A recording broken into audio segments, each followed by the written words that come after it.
Bom dia, pessoal da Conjuntura Macro. Vamos para a agenda de hoje. Hoje é dia 27 de fevereiro, uma quinta-feira, e hoje nós vamos ter um indicador muito importante aqui na agenda local de mercado de trabalho, que é o índice de desemprego ou desocupação, aquele indicador divulgado pelo IBGE. Ele sempre acumula um trimestre, então dessa vez a gente acompanha o trimestre novembro a janeiro. A expectativa do mercado é que ele venha que a gente tenha tido ali um aumento do nível de desemprego para 6,6%. Ele vem de 6,2% na medida anterior e agora 6,6%, porque ele está pegando ali, né? O IBGE trabalha com essa base trimestral, ele está pegando aquele refluxo que a gente tem no mês de dezembro, então tem um aumentinho aí da taxa de desemprego. Também, como sempre, os analistas sempre estão falando, sempre estão lembrando, embora tenham sido um pouquinho desmentidos aí pelo que aconteceu com o CAGED de ontem, mas a gente já conversa que pode existir aí também um refluxo da economia, isto é, uma acomodação da economia nesse indicador. Junto com o indicador de desemprego, todos só lembrando, sai também subutilização, informalidade e o rendimento real habitual que o IBGE divulga.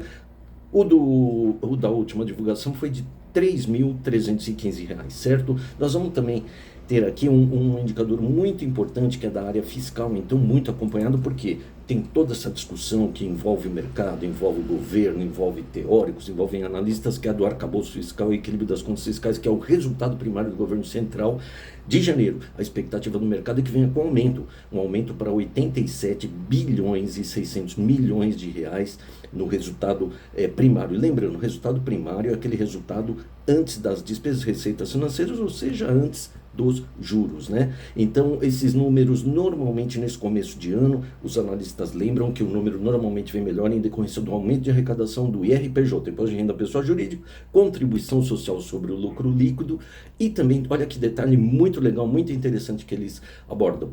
Tem uma pressão diminutiva na despesa, sabem por quê? Porque muitas vezes, como agora, o orçamento não foi aprovado, então ocorre um impedimento de realização total das despesas, existe uma limitação. Então, para a questão fiscal, acaba beneficiando, porque você tem aquele incremento da receita com esses tributos que nós acabamos de falar, aí a sazonalidade, e na despesa você tem isto que ocorreu agora, que é uma coisa atípica, tá? E óbvio que quando o orçamento for aprovado deve ter uma super demanda aí de empenhamentos, né, no orçamento, mas é uma coisa muito interessante. O último resultado foi de 24 milhões e é isso aí. Nós vamos ter também um indicador importante aqui de inflação, hoje a divulgação, que é o IGPM, ele é o índice geral de preços, né, como a gente sabe já. Então, a diferença do índice geral para aquele índice que a gente vê toda hora, o IPC, que é índice do preço consumidor, é que o índice geral ele pega o preço no atacado, o preço lá que o pessoal paga na porta da fábrica, índice de preço por atacado, ele faz parte, ele junta um IPC também e junta um índice particular da construção civil, é por isso que ele chama índice geral, e ele vem realmente com um aumento muito significativo no mês, hein, gente? Ele vem com uma expectativa de 1,05. No mês passado, quanto foi? 0,27. Em 12 meses, a expectativa é que ele venha com 8,43 e no mês anterior, 6,75. O que os analistas também divulgam é que deverão ocorrer pressões no atacado. Esse indicador ele tem uma sensibilidade muito grande, a gente não precisa ficar falando com a questão da desvalorização cambial, né? Porque ele pega preço de muitas commodities, então ele tem um impacto muito, muito forte. Então ele vem com essa expectativa que não é positiva, mas um indicador não muito positivo na área da economia. A gente já viu o IPCA 15 lá, né, que saiu. Nós vamos ter também a divulgação das estatísticas do setor externo por parte do Banco Central.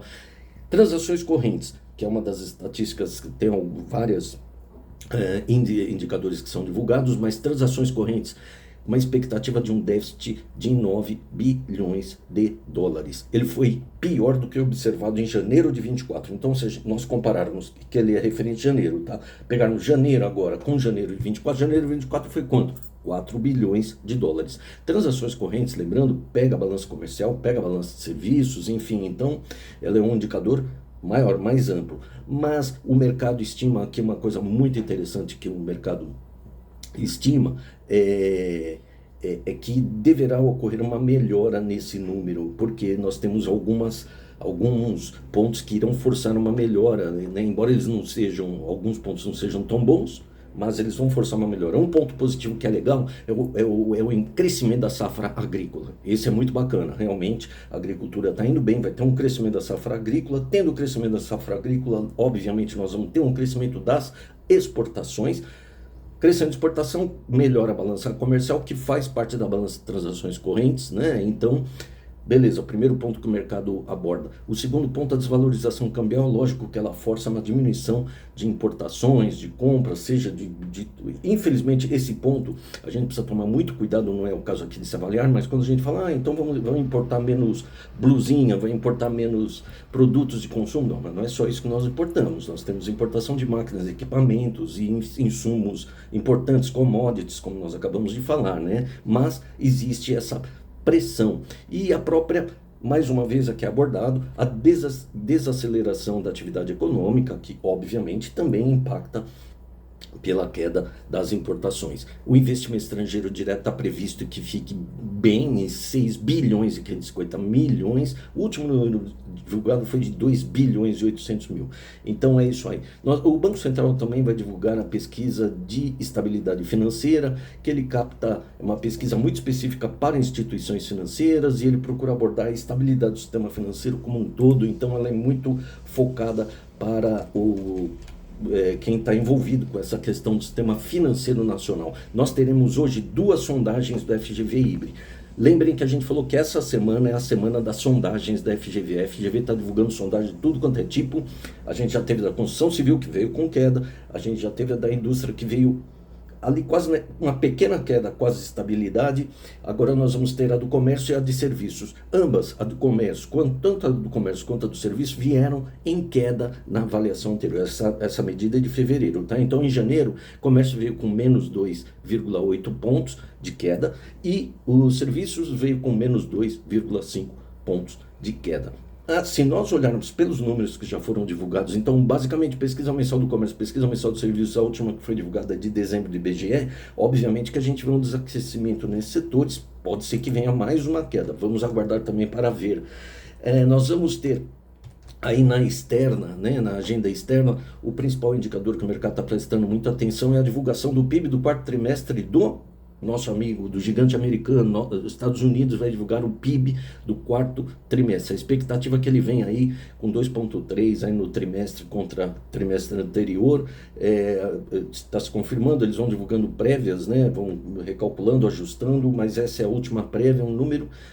Não é um número extraordinário, mas é um número que a economia segue caminhando. A gente fala isso porque todos esses números impactam a decisão da autoridade monetária para a definição da taxa de juros, certo? Então, muita atenção. Teremos hoje também lá no mercado de trabalho norte-americano, que temos toda quinta-feira, números de seguro-desemprego. Os números de seguro-desemprego, dos pedidos de seguro-desemprego são acompanhados semanalmente e para agora eles têm uma perspectiva de estabilidade, tá? É um pequeno aumento, para mim isso é estabilidade, porque eles estimam 222 mil pedidos, foi 219 mil pontos, daí uma variação muito significante.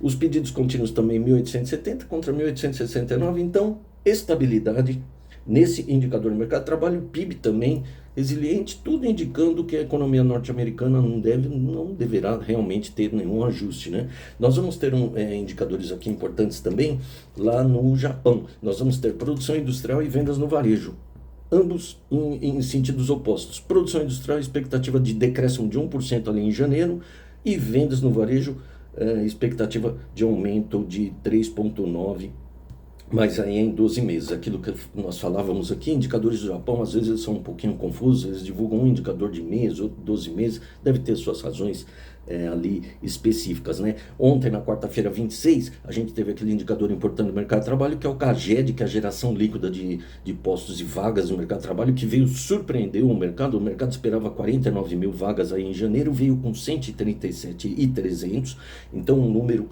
bem significativo, demonstrando uma pujança da economia, né? Em 12 meses a gente já criou aí 1.650.000 vagas, é muita coisa, e o salário médio de admissão, a gente falou ali da última PNAD, né, que foi divulgado, daquele valor de 3.300 e tal. Agora o salário médio de admissão que é divulgado no CAGED peguem o link, a gente divulgou aqui no Conjuntura o link para o relatório do CAGED, 2.251,13 salário médio de admissão, né? Lembrando que o salário mínimo necessário apurado aí pelo Diese é de 7.156. Bom, vamos lá. A gente teve também o fluxo cambial estrangeiro, e dessa vez ele veio positivo. Ele tinha vindo muito negativo na semana anterior, vocês se lembram, com 1.984.000 dólares negativo. Ele veio agora positivo, com 1.669.000, muito puxado pelo campo comercial, com 2.523. Lembrando, comercial é aquele que pega movimento de exportação, importação, então pega adiantamento de contrato de câmbio, todas aquelas operações complexas que envolvem o setor externo. E o câmbio financeiro vem em déficit de 854 milhões de dólares. Então, somando os dois, dá um resultado líquido aí de 1.669.000 no acumulado do ano, saída de 7.591. Tivemos a sondagem da indústria.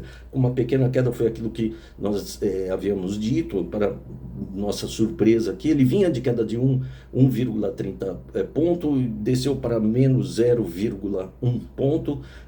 Quase estabilidade, né? Ela é praticamente estável.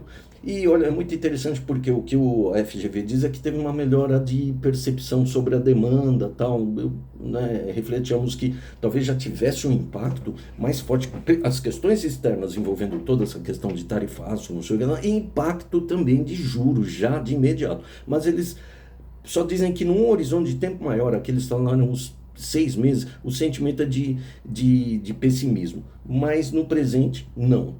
Ótimo, mas veio com queda também, tá?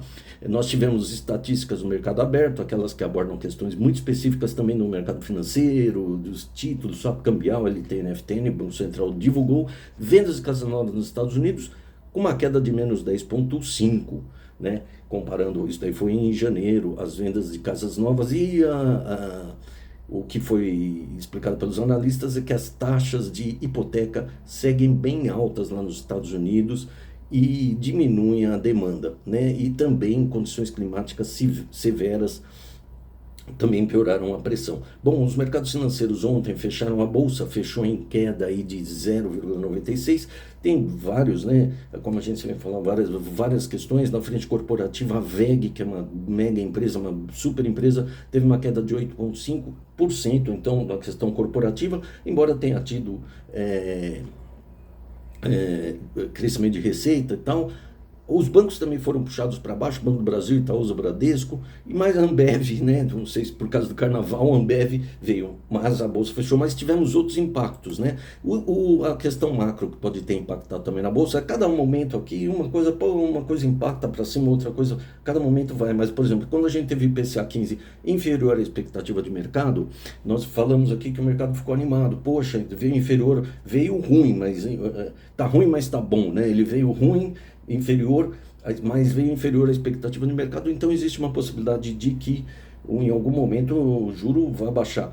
Ótimo, mas aí veio a notícia do quê? Do CAGED, com uma criação de vagas muito boa. A gente já falou aqui que é uma daquelas dicotomias econômicas, isso é um número muito bom, que legal, a criação de vagas é excelente, mas é o que acontece com o mercado, sente que em decorrência daqueles conceitos de ato de produto, daquela questão toda, pode ocorrer uma pressão inflacionária, seguir a pressão inflacionária e a necessidade de uma atuação mais impositiva do Banco Central. Então isso daí no ambiente macro deu uma estilingada. Para ajudar, nós tivemos aí na política o pronunciamento do Luiz Marinho, o ministro do Trabalho, usando termos, né, que imbecilidade na condução da taxa Selic, e, enfim, que não é assim, que a taxa de juros não devia estar lá. Isso daí ocasionou um frisson, não só no mercado, nos analistas, teóricos, todo mundo ficou meio surpreso com a fala de um ministro, porque teoricamente ele estaria indo contra o próprio governo, né, porque agora o presidente do Banco Central e a maioria dos diretores foram escolhidos pelo governo, mas tudo bem. Também houve aí um barulho no ar aqui, até do Pablo Spire, o grande Pablo Spire, que é excelente também, recomendamos, né, que assistam aqueles flashes dele que são fantásticos. Ele levantou o que rolou aí no mercado de um receio de troca do ministro Fernando Haddad, né, ele mudar de pasta, vamos dizer assim. receio, comentários, burburinhos, e isso também ocasionou um certo frisson. No ambiente externo, não podemos negar que não foi só o CAGED, não foram só as falas, essas questões políticas. O Trump começou a questão das tarifas já com México e Canadá, e também alguma coisa lá na União Europeia gerou toda essa questão. Então, foi isso daí. O dólar teve uma pequena, quase estabilidade no Petex, quase estabilidade, ficou ali em decorrência de todos esses fatores que a gente falou. O Brent, o petróleo Brent, teve uma pequena queda de 0,26. Aquelas bolsas de Nova York, Dow Jones, Standard & Poor's e a Nasdaq, a Dow desceu menos 0,43, mas a Nasdaq e a Standard & Poor's ficaram em quase estabilidade, pequenina variação, sem muito problema. O VIX, que é aquele indicador que a gente tem que falar todo dia, que estávamos observando o aumento dele, já no ano aumentou 10%, ontem ele caiu 1,7%, no dia, né? Mas na semana ele já subiu 4,89, então parece que estavam vendo aqui hoje, e hoje também, olha, hoje já caiu, nossa, 6%, então está voltando. Ele deve ter captado um momento específico de temor, vamos dizer assim. O dólar também, o ouro está em 0,52, variação, Bitcoin em 84, Bitcoin está caindo, hein? 84 mil dólares, lembra que ele bateu 100 mil dólares lá? Caiu 5,23 no dia de ontem. Lógico que as cotações são divulgadas de forma muito rápida, então aí hoje já aumentou um pouquinho, 86, mas está ali na casa de 86 mil dólares. O DXY, aquele indicador da força do dólar, aumentou um pouquinho, está ali em 0,15. Então esses são os principais indicadores. Deixe seus comentários, suas opiniões, críticas, sugestões. Se tiver algum artigo macro, qualquer coisa, mande aí pra gente. Contamos sempre com as suas contribuições, ok? Então desejamos a todos uma quinta-feira sempre com muita saúde e muita paz, e o carnaval está chegando.